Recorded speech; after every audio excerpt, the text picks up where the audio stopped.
Zehetner aus dem Buch Bauchgedanken, Kopfgefühle.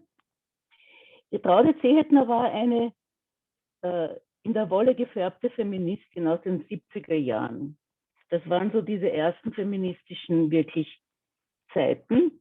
Sie hat diesen Gedichtband veröffentlicht in der Edition FF Verlag Frischfleisch. Manche vielleicht können sich erinnern an die Literaturzeitung Frischfleisch Löwenmaul. Das war wirklich so Avantgarde-Literatur in Österreich. Hier steht auf der ersten Seite auch die literarische Kraftnahrung. Ich lese euch ein paar von meinen Lieblingsgedichten. Ada, kannst du den Namen noch einmal nennen, bitte? Traude Zehetner. Traude Zehetner. Ich kann dir das dann schicken. Zehetner. Ja, hast du? Oder warte, ich halte ein bisschen näher. Ja, Bauchgedanken und Kopfgefühle. Bauchgedanken, Kopfgefühle. Aber du wirst das Buch nicht bekommen. Es ist sicher vergriffen. Ich habe es auf einem Fest gekauft, auf einem Frauenfest, wo diese Regisseurin, die auch den Film gemacht hat über die Synagoge in der Neubäckergasse, das waren so fortschrittliche Wiener, sehr viele Frauen dabei, die Regisseurinnen, Schauspielerinnen, Literatinnen, Szene ein bisschen. Und ich kenne die Traude Zehetner persönlich nicht, aber viele Leute um sie herum und dort habe ich dieses Buch gekauft. Danke. Jetzt mit dem Lesen. Ich bin eine zeitgemäße Hexe. Ich reite auf einem Staubsauger durch meine Wohnung. Nachdem ich aber gegen das Kernspaltungskraftwerk bin, muss ich den Staubsauger bei mir selber anschließen. Und nachdem ich gegen die ständige Umweltverschmutzung protestiere, muss ich auch den Dreck, den ich aufsauge, selber schlucken. Wenn ich davon krank werde, heißt es, das sei psychosomatisch. Ich bin sicher, ich werde nicht verbrannt, sondern nötigenfalls psychiatriert.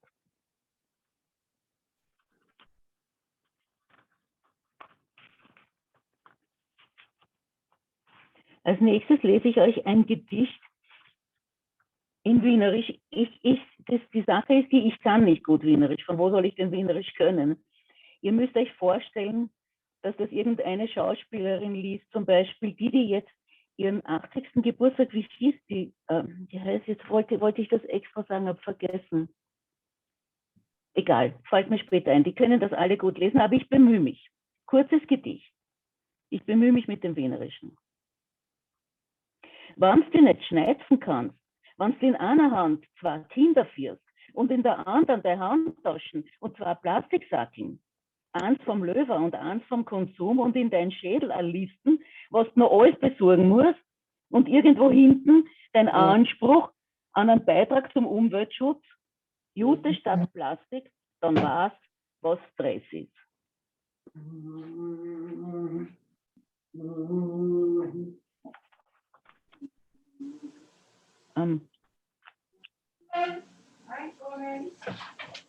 Könnt ihr euch stumm schalten, die nicht lesen? Bitte, danke. Nächstes Gedicht, hartes Training. Während einer meiner letzten psychotherapeutischen Sitzungen wurde mir gesagt, ich solle doch unwichtige oder weniger wichtige Dinge einfach auslassen. An diesen Ratschlag habe ich mich vor kurzem erinnert und mit dem praktischen Training begonnen. Erste Trainingswoche. Das zu kühlende Eingekaufte sinnvoll in den Kühlschrank schlichten. Das zum Kochen notwendige Material rechtzeitig aus dem Kühlschrank nehmen. Das saubere Geschirr vorsichtig aus dem Geschirrspüler ausräumen. Das schmutzige Geschirr vorsichtig in den Geschirrspüler einräumen. Die nasse Wäsche fein säuberlich über den Wäschetrockner zum Trocknen aufhängen. Zweite Trainingswoche. Das Eingekaufte sinnvoll schlichten. Das notwendige Material rechtzeitig nehmen. Das Geschirr vorsichtig ausräumen, das Geschirr vorsichtig einräumen, die Wäsche fein säuberlich zum Trocknen aufhängen. Dritte Trainingswoche. Schlichten, rechtzeitig nehmen, ausräumen, einräumen, fein säuberlich aufhängen. Vierte Trainingswoche. Rechtzeitig aufhängen.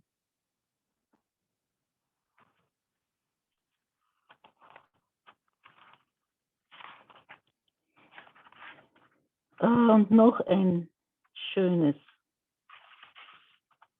kurzes Gedicht, ganz kurz. Bitte Mutter. Bitte Mutter, lass mich doch selber die Erfahrung machen, dass meine Beine noch zu kurz sind, um über die Bank zu steigen. Sonst bleibt mein Verstand zu kurz, auch wenn die Beine wachsen.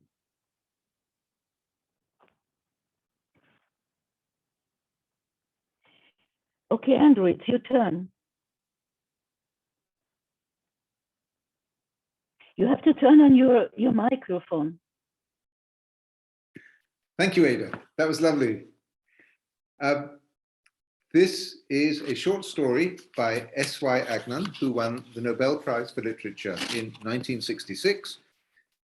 It's called First Kiss, and it's translated from the Hebrew by Neil Kozady. Friday afternoon, Sabbath Eve. Father was out of town on business and had left me alone, like a kind of watchman, to take care of the store. Dusk. Time to lock up, I said to myself. Time to go home and change my clothes. Time to go to the synagogue. I took down the keys from where we keep them hidden, but as I went outside to lock the door, 3 monks appeared. They were bareheaded and wore heavy dark robes and sandals on their feet. We want to talk with you, they said. I thought to myself, if they've come to do business, Friday afternoon close to sunset is no time to do business. And if they've come to have a talk, I'm not the man for them. But they saw that I was hesitant to reply, and they smiled. Don't be afraid, one of them said. We're not about to delay you from your prayers. Look to the heavens and see, added the second. The sun has yet to go down. We still have time. The third one nodded his head and in the same words, or in different words, repeated what the first 2 had already said. I locked the door and walked along with them. It so happened that we came out opposite my house. One of the monks raised his left hand. Isn't this your house? This is his house, answered the second. Of course it's his house, added the third. This is his house. And he pointed 3 fingers at Father's house. If you'd like, we can go in, I said. They nodded their heads. By your leave. We made a circuit of the entire street and walked down a short incline that took us below street level. I forgot to say there are 2 entrances to Father's house, one onto the street where his shop is and another onto an alleyway opposite his study house. Both entrances are kept open on weekdays, but at dusk on Friday afternoon, we close the door that gives onto the street and unlock the one to the study house. I pushed open the door and we went in. I brought them into the parlor. They sat on chairs that in preparation for the Sabbath meal had been arranged round a table set for the Sabbath. Their robes dragged beneath their sandals over the special rug which Mother lays out in honor of the Sabbath. The eldest of the 3, who sat at the head of the table, was fat and fleshy. The others sat on either side of him. One was long and thin, with pale hair and a small wound that glowed red on the back of his head, where the monks leave a round spot without hair. The others had no distinguishing marks except for a large Adam's apple. Myself, I didn't sit down, but remained standing, as is only reasonable for a man who's in a hurry, but has had to receive guests. They began to talk. I kept quiet. When they saw the 2 candlesticks on the table, they said, there are 3 of you, aren't there? There's you, your father, and your mother. Why doesn't your mother light a 3rd candle for her son? Mother is simply continuing a custom she began on the first Sabbath after her marriage, I told them, which is to light 2 candles only. They started discussing the various regulations that pertain to the ritual of candle lighting and what each of them means. No, I broke in, it's not for any of the reasons you've mentioned. It's just that one candle is for the written law and one is for the oral law. And the 2 are actually one, which is why we refer to the Sabbath candles in the singular. But anyway, I see you're all quite expert in Jewish custom. They smiled, but the smile disappeared into the wrinkles on their faces. Well, and why shouldn't we be experts in Jewish custom, said the one that I'd been calling the third. After all, we belong to the order of... I thought, he said, they were Dominicans. But outside the monastery, Dominicans don't usually wear their habits, and these three had their habits on. So he must have named a different order, but his Adam's apple got in the way and I didn't catch what he said. The conversation was preventing me from keeping track of time, and I forgot that a man has to make himself ready to greet the Sabbath. I asked the maid to serve refreshments. She brought in the special delicacies that we prepare in honor of the Sabbath. I put a flask of whiskey in front of them. They ate and drank and talked. Since I was agitated about the time, I didn't hear anything they said. 2 or 3 times it occurred to me that the hour had come to receive the Sabbath. But when I looked out the window, the sun was in the same place it had been when the monks first accosted me. Now, you can't say that there was some kind of black magic there, because I had mentioned the name of God any number of times during the conversation. And you can't say that I'd made a simple mistake in time, because the beadle had not yet called for prayers. The whole thing was quite astonishing. When the monks first came, the sun was close to setting, and all this time they'd been eating and drinking and talking, and yet the sun was precisely where I'd last seen it before they ever appeared. And it's even harder, for that matter, to explain away the problem of our clock, because even if you claim that I was so preoccupied with my guests that I didn't think to set it for the Sabbath, all the same, I assure you, it's a fine instrument and would keep proper time even without a daily winding. Mother came in to light the candles. The monks stood up and in the self-same movement walked out. I got up to accompany them. In the street, one of them shoved me aside. I was stunned. After all the honor I'd shown them, to be treated like that, while the other 2 who saw him push me didn't even bother to rebuke him. I didn't want Mother to notice that something had happened to me, so I decided not to return home. And I didn't go to the synagogue, because by the time I could have washed myself from the touch of the monk's hand, they would have already finished the prayers. I stood there like a man with nothing to do, neither here nor there. 2 young novices came along. Where did the fathers go? They said. I was dumbfounded by what I heard. Men like that, they call father. Before I could rouse myself to answer, one of the novices disappeared, vanished right before my eyes. He left the other one behind. I just stood there, shocked and speechless. For a while, it was as if no one else existed. Then I glanced at him and saw that he was very young, about the height of a small youth, with black eyes.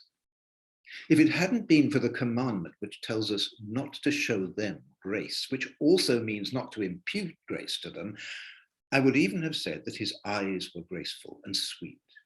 His face was quite smooth, without the slightest trace of a beard. He had the kind of beauty you used to be able to see in every Jewish town, the beauty of young Jewish boys who had never tasted the taste of sin. And beyond that, there was something else about him that imparted all the more grace to his graceful features. I began talking with him so that I could examine him more closely. As I talked, I laid my hand on his shoulder and I said to him, "Listen, my brother, aren't you a Jew?" I felt his shoulders tremble beneath my hand. I felt his eyes tremble. He lowered his head on his chest and I felt his heart tremble. "Tell me," I repeated my question, "aren't you a Jew?" He raised his head from his heart. "I am a Jew." I said to him, "If you're a Jew, what are you doing with them?" He bowed his head. "Who are you?" I said, "and where are you from?" He stood in silence before me. I brought my face close to his, as if to transfer my sense of hearing to my mouth. He lifted his head and I could see how his heart was shuddering, and my heart too began to shudder. I felt his black, sweet eyes upon me. He looked at me with such loving grace, with such tender faith, such glorious kindness, and above all, with such grief, like a man trying to control himself before he finally reveals a long-kept secret. I said to myself, what is all this? As much time went by as went by, and still he said nothing. Is it so hard for you to tell me where you're from? He whispered the name of a city. I said, if I heard you correctly, you're from the town of Likovitz. He nodded his head. If you're from Likovitz, I said, then you must certainly know the Tzaddik of Likovitz. I was in his prayer house once on New Year's Day, and the Tzaddik himself led the prayers. Let me tell you, when he came to the verse, and all shall come to serve thee, I imagined that I heard the approaching footsteps of all the nations of the world who fail to recognize the people of Israel or their Father in heaven. I say I heard them running to the prayer house of the Tzaddik of Likovitz. And when he sang, and the wayward shall learn understanding, I imagined they were all bowing down as one to worship the Lord of hosts, the God of Israel. My brother, are you in pain? He shook with sobs. What are you crying about? Tears flooded his eyes. He wiped them away. Still weeping, he said, I am his daughter, his youngest daughter, the daughter of his old age. My heart thundered and my mouth fastened to hers and her mouth to mine, and the purest sweetness flowed from her mouth to mine, and, is it possible, from my mouth to hers? We call this in Hebrew the kiss of the mouth, and it must be the same in other languages too. I should say here that this was the first time I had ever kissed a young girl, and it seems almost certain to me that it was her first kiss as well, a kiss of innocence that carries with it no pain, but goodness and blessing, life, grace, and kindness, whereby a man and a woman live together till calm old age.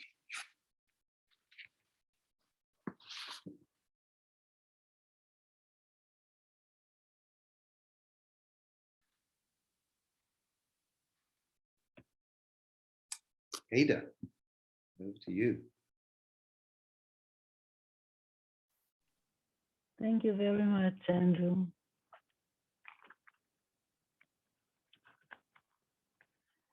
Ich lese noch Gedichte oder eigentlich Lieder von Georg Kreisler. Das sollte euch bekannt sein.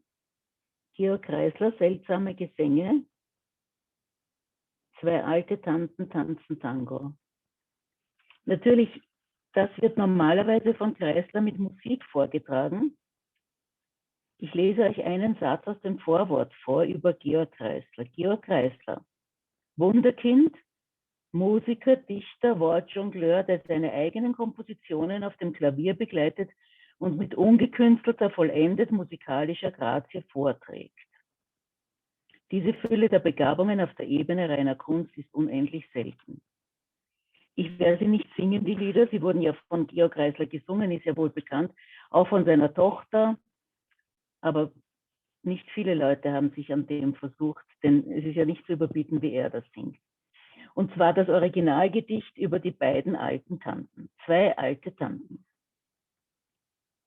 Wenn ich nachts nicht schlafen kann, schaue ich gern beim Fenster raus und ich sehe mir die Straße an oder vis-à-vis das Haus. Das ist das Achterhaus. Und es ist wirklich sonderbar, ich wollte es einmal schon beschreiben, aber dann ließ ich es bleiben, denn vielleicht war es gar nicht wahr.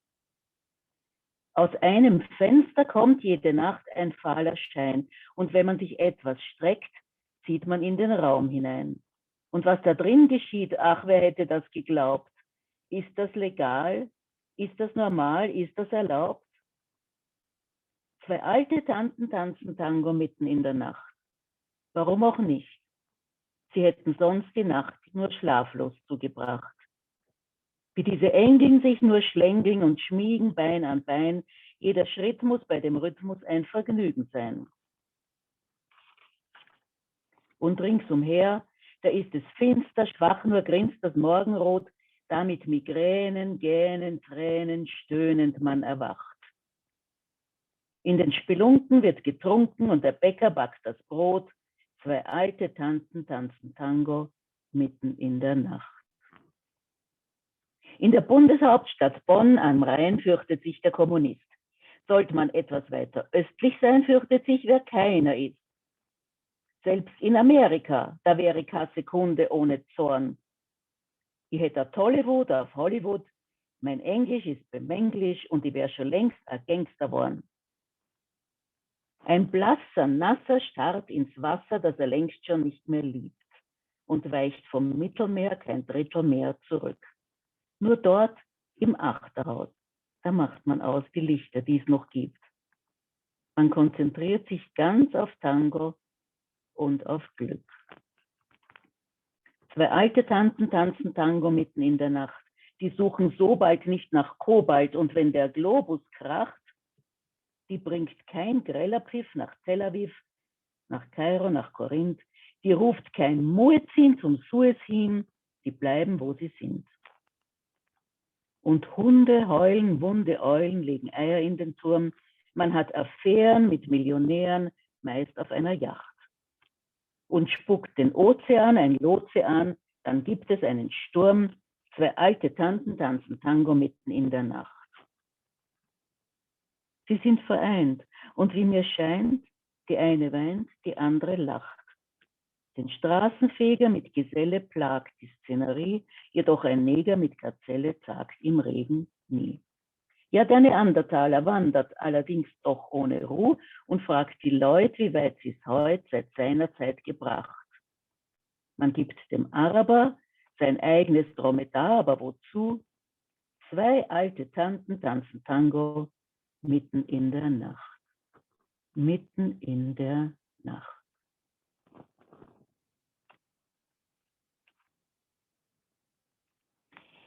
Das war das eine Gedicht von Kreisler und noch ein ganz kurzes von ihm.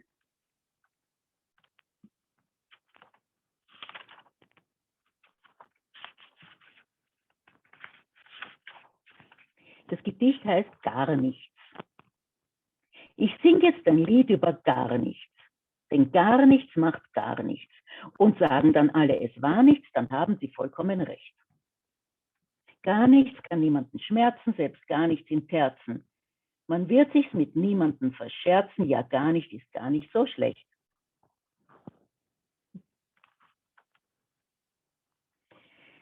Und dann möchte ich abschließen mit meinem Lieblingsgedicht von Traude Zehetner. Lieblingsgedicht und gleichzeitig Lebenshilfe. Für mich war das lange Zeit. Deine Seele ist schwarz vor Trauer. Meine Seele ist weiß vor Angst. Komm, machen wir einen Zebrastreifen, damit wir gemeinsam über die Straße des Lebens kommen. Dankeschön.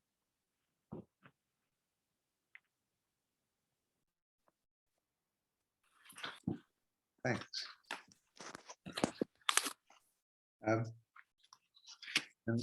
This second story is by Abraham Reisen. It's called The Recluse and it's translated from Yiddish by Sarah Zweig. The Recluse. In the synagogue, the evening prayers are over. The miserly assistant sexton, a scrawny Jew with a pointed black beard, has darkened all the lights but one, which is turned very low. Oil is expensive, he growls as he turns out lamp after lamp. The few who have remained in the synagogue are squatters, and while they resent the despotic assistant sexton who's left them in almost total darkness, they don't dare to protest. Besides, they're too lazy to study. And how can they blame the assistant? His orders to economize come from the chief sexton, whose orders, in turn, come from the treasurer himself. The dim light suits their mood. It's a few weeks after Sukkot. Outside, the cold rain strikes monotonously on the window panes. The faces of Moses and Aaron, carved in wood on the altar, stare, sterile and morose. Even the leopard placed between them, which the village woodcarver had hoped would blaze with life and brightness, droops wearily, dreaming perhaps of the forests of Lebanon from which it came. The black curtain over the Holy Ark, donated by the rich woman of the village and made from one of her leftover dress lengths, breathes upon the old synagogue with sadness and yearning. On the wall, the shadows cast by the few remaining people resemble corpses returned from the grave. 5 people are usually left in the synagogue each night, besides the assistant sexton. 2 of them are yeshiva students who've been studying here for the last few years and are planning to move to a richer town if they ever find the energy. One of them, called the Zelva, after his birthplace, is about 20 years old, with a long thin neck and a large Adam's apple that hops in time to every word that comes out of his wide mouth. The other is the Dolineva, a year younger. He looks older than the Zelva because he doesn't believe very strongly in washing his face, which is also covered with a thick beard. But despite these differences in appearance, the 2 live peaceably together. They lend each other lumps of sugar. They share their cigarettes, even though the Zelva happens to smoke more. They disagree violently, however, about definitions of heaven. The Zelva says heaven is really here on earth, but not in the way it's usually imagined. In grossly material terms, the messianic bull and Leviathan, he says, are merely symbols. Paradise, to quote Maimonides, is only for the spirit, and the spirit raises itself to the 7th heaven.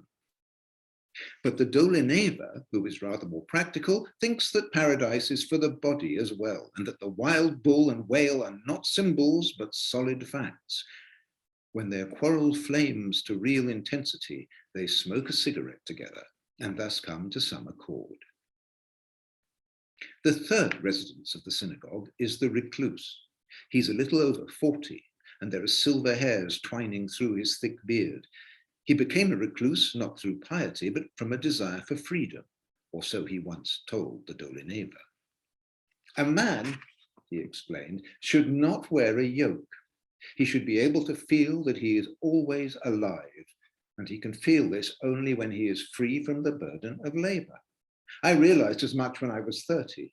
Now, my only regret is for the years I lost keeping a store. Not only my clothes, but my spirit as well stank of herring and oil in those days. The Dolineva was not too pleased with this explanation. Suppose all men wanted to live as freely as you, what would the world come to? Little fool, said the recluse, laughing. Who told you the world must come to something? Now the Dolineva was truly distressed. What do you mean? After all, the world, it's such a beautiful world. But he had no chance to argue it through with the recluse, who was skilled in dialectic and could quote pages of Aristotle and Plato, of whom the Dolineva knew almost nothing. These profound discussions would always cost the Dolineva a cigarette. For the recluse, though not a regular smoker, had to have one after a sharp exchange. The Dolineva would call over the Zelva, who acted as the communal tobacco pouch, and say, treat the recluse to a cigarette. Rolling the tobacco in a piece of paper, the recluse would philosophize good-naturedly. You say the world would not come to anything. True, but what of it? You think, children, that this is the first world that has ever existed? There have been thousands of worlds already. Read the books they've written. And they knew something too, even more than our rabbi. His free thinking stabbed the 2 yeshiva students to the heart, but they never betrayed him. Somehow they felt pity for the recluse, and from time to time would give him a baked potato, a glass of tea, or a cigarette. The 4th inhabitant of the synagogue is called Yankel the dog. A boy of 18, he wandered into town several years ago, and no one knows who his parents are or where he comes from. Terribly lazy, he idles about day after day, and has finally taken the bench near the door as his bed. At night, other people appear. First, Chaim the teacher, a man who's lost his job and looks it. Despair itself. He stands near the pulpit, musing for a while, rouses himself, approaches the assistant sexton and asks for a pinch of snuff.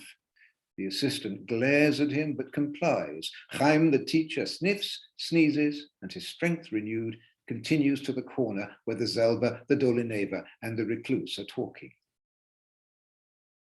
About 7 o'clock, Chiene, the widow, appears with her apple basket. She is the only woman who is permitted to sell in the synagogue.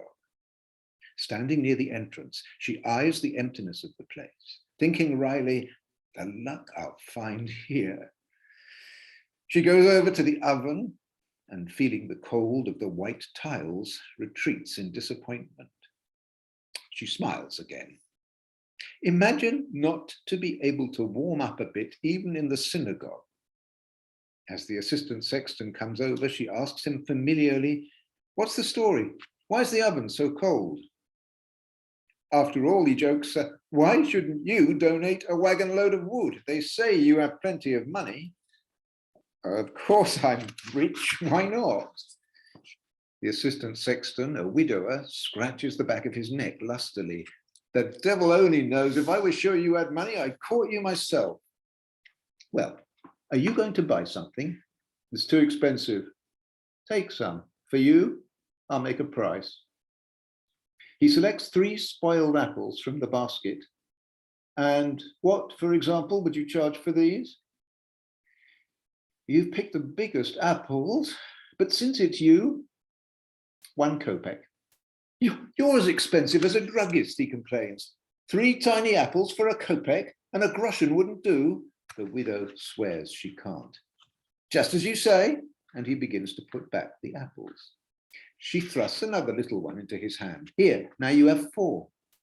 He smiles. "In that case, make it 5. The widow hunts for a 5th little apple and hands it to him. "You picked my bones bare," she says, groaning. The Zelba points out Chiene to the Dolineva. "Look, the apples have come." They cost so much."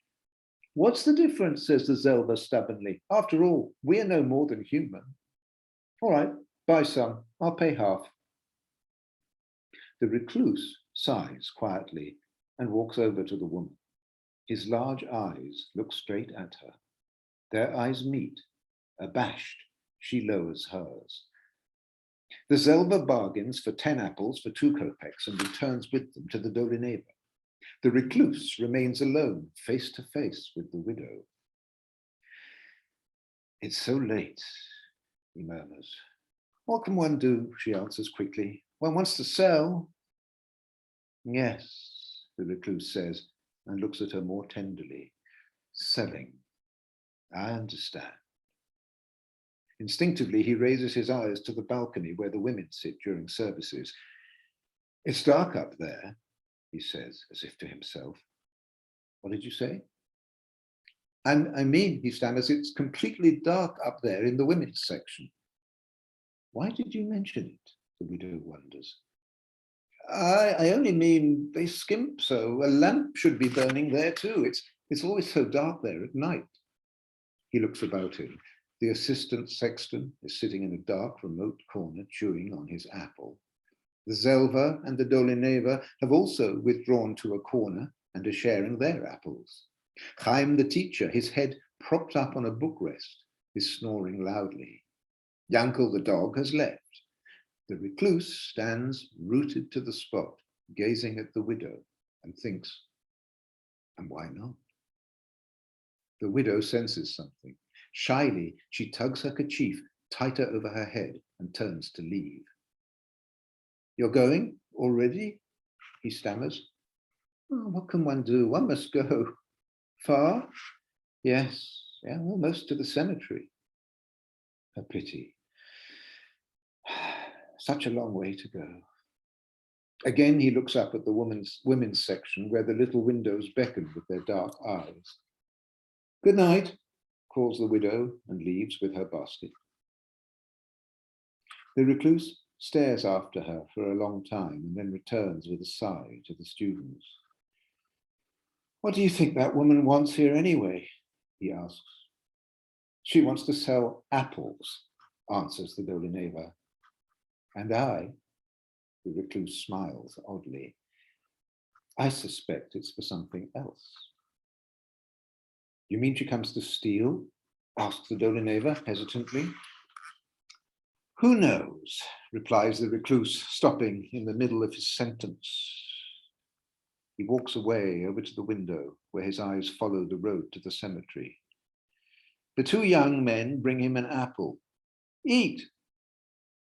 As if shaken from a dream, he turns from the window. Thanks. Eating the apple calms him. He speaks quietly. Once we were talking about the way of the world, he begins, wiping the moisture of the frozen apple from his moustache. The way of the world is a deep secret, and not only the way of the world, but of each man. Every man is a universe and his ways a secret. He looks at them and laughs cheerfully. Chaim, the teacher, snores heavily behind the bookrest. Some snoring, remarks the Zelda. Let him be, says the recluse amiably. Happy is he who sleeps. In fact, I think I'll rest a bit. Somehow, I feel very tired. As he speaks, he goes over to a corner bench, takes off his coat, makes a pillow out of it, and stretches out lengthwise. In a few minutes, he's asleep. In his dream, he sees the apple woman. He reaches out his arms and grasps a bookrest that stands near his head.